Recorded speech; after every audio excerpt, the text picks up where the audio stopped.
Hello, my juicy peaches, and welcome back to my channel. It's your priestess Peaches here, supporting you to live your juiciest life, woo, and co-create a heavenly world, because that's what we want. We want a heavenly world. Excuse this style of video. I'm just out in nature, just soaking up some sun rays, and I got my notes here. I can't really look at you because the sun is over there. So I'm just going to read my video script that I have scripted for you. I hope that's okay. So in today's video, I am going to be speaking about something that I think many women need, myself included. We are going to be exploring gut healing, but not from a cold or clinical or overly complicated place. This is about healing your gut the feminine way, obviously, because everything I do is the feminine way. So it's through emotion, through energy, through plant wisdom, and through loving attention. And I just want you to know, I am not speaking to you as somebody with it all figured out and all sorted, because I have actually had some gut issues myself the past year, and I have in the past as well, but I did a really strong parasite cleanse last year, and I've been navigating some life stresses. So this video is coming to you from a space of realness, and of remembering and of reconnecting with our bellies and seeing our bellies as sacred.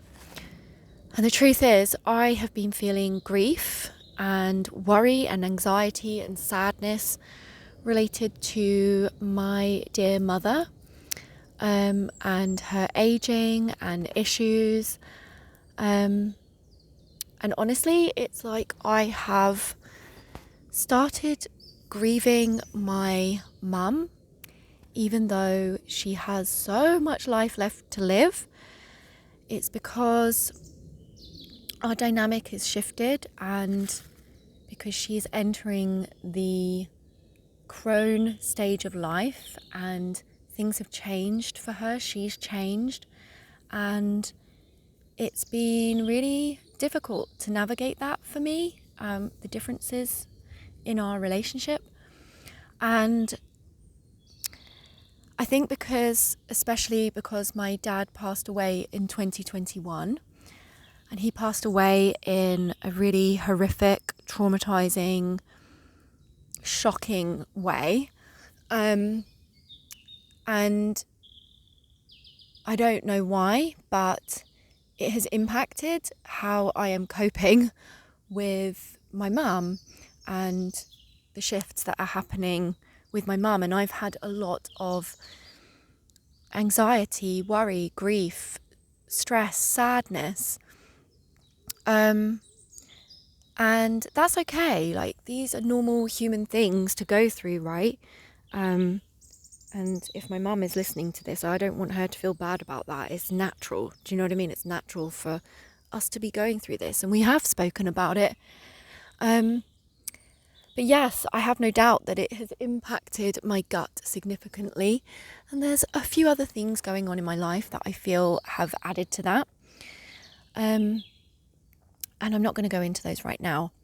But the truth is, you don't need to do everything I share in this video. You can use what I share in ways that fully support you and that are manageable for you. And even just one small act of love for your gut a day is incredibly powerful. Your gut will respond to you. It will feel your presence and your love, and it softens when you do. So your gut isn't just a digestive machine. It is your second brain. It's your enteric nervous system. So your serotonin is mostly produced in your gut, and your gut is linked to your brain by a nerve called the vagus nerve. And there's direct communication between your gut and your brain. We very much function holistically, and everything is interconnected, right? So your gut holds wisdom, it holds emotion, it holds energy, it stores this. And in many feminine and spiritual traditions, it's seen as a portal or a place where you process not only food, but life, where you digest not only food, but everything that's happening in your life, right? So your gut is linked to 3 key energy centers. Your solar plexus, which is where your ribs meet here. And that is to do with your confidence, your self-worth. In Tantra, it's about all of life's contradictions and being able to hold all of life's contradictions. It's about your willpower, your boundaries, and yes, the digestion of life. And then your sacral chakra, which is like your womb space, lower abdomen, is your pleasure, your emotions, your sensuality, your creativity, your inner waters. And your root chakra, which is down here, under there, your root chakra is about safety, trust. It is your foundations, and it's also about your ability to let go. So when you're out of balance emotionally, your gut will reflect that. And when your gut is out of balance, our emotions can unravel too. So they're very deeply connected. So Louise Hay, you know the book You Can Heal Your Life, the late Louise Hay, rest in peace, Louise. She spoke really beautifully about this connection. She says that constipation can be linked to holding on too tightly to the past, trying to control, or holding on to old emotions, not being able to let go. She says that loose bowel motions often reflect fear or rejection or the urge to run away. Parasites are said to mirror a sense of being invaded or letting others take too much from you. And things like IBS and bloating can be the result of unexpressed emotions, gut level fear, or being too much in the mind and not enough in your body. So, like I said, it's all connected. Your gut listens to your thoughts, your belly absorbs your emotional state, your emotional tone. Hello, butterfly. So let's look at what some ancient traditions have to say. So in traditional Chinese medicine, the gut is governed by the spleen and stomach, and it's part of the earth element. So worry, overthinking, or cold or raw foods can weaken a person's digestive fire, according to Chinese medicine. And TCM, or traditional Chinese medicine, encourages warm cooked meals, regular eating times, and emotional grounding. So in Ayurveda, and I really love Ayurveda, your digestion is ruled by something called Agni, which is your digestive fire. And when your emotions and food aren't properly processed, then we build up something called Ama, which is a sticky residue of toxicity that stops you absorbing nutrients. So gentle rituals like sipping warm water or ginger tea in the morning, self-massage with sesame oil, and eating mindfully are sacred ways to nourish the gut and clear this residue. And in Tantra, we don't try to fix the body, we listen to the body, okay? And the gut is a space of deep emotional storage. Tightness in the belly might reflect fear, control, grief, trauma. So we use breath, sound, touch, and presence to soften and open that space again. I can hear seagulls, but I'm nowhere near the sea. So I have been vegan for 12 years now, and I choose a vegan approach that feels kind to my body, that feels kind to other sentient beings, and that is kind to the planet and the earth.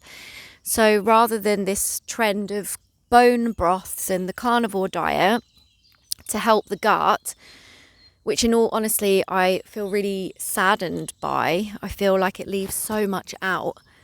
The carnivore diet and just using animals' bones and flesh to heal your gut, it doesn't align with me. It feels like treating suffering with suffering.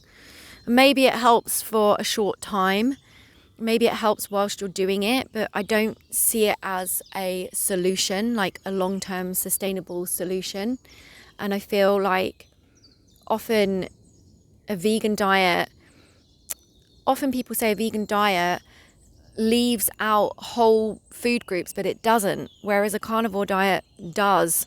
And that can't be healthy for you and the rest of your body and your organs and your whole system over time. So, sorry, there is an aeroplane. Right, I have brought you down to my level because that just wasn't working, was it? But yeah, so let me share with you how I treat the gut with plants and with plant foods in a very intuitive, feminine feeling kind of way that isn't harsh. So here is what is helping me, and this may help you too. So demulcent herbal teas. So a demulcent is herbs that are slippery, right? And they coat the gut lining. So things like marshmallow root, slippery elm, fennel, and chamomile. And it coats the gut with this mucilaginous, demulcent, slippery coating, and that actually helps with absorption and it helps with elimination. Then we've got fermented foods. So I love to drink coconut kefir. Yes, I do. If you've ever watched any of my vlog videos, you will know that it is a weekly ritual for me to go get my coconut kefir and my sauerkraut. So coconut kefir, sauerkraut for natural probiotics.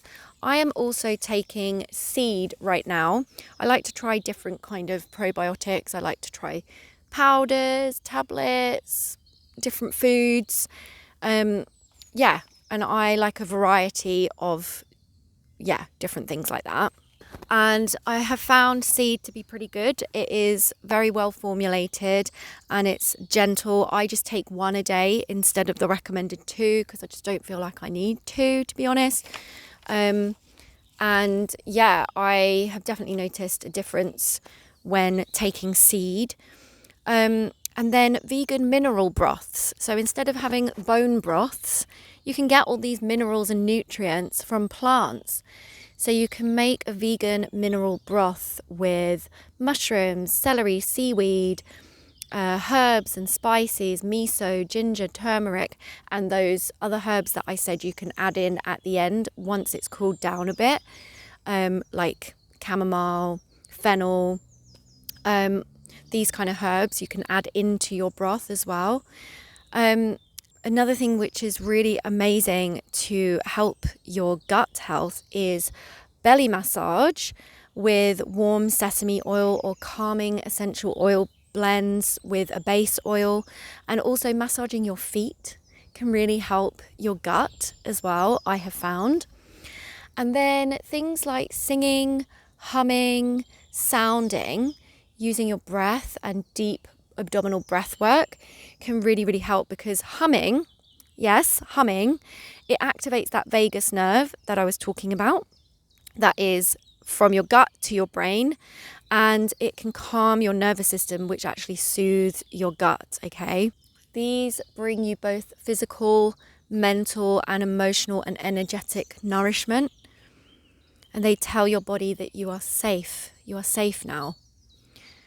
Another thing I like to do is drink just hot water in the morning, just hot water. This is really good for that ama that I spoke about in Ayurvedic medicine.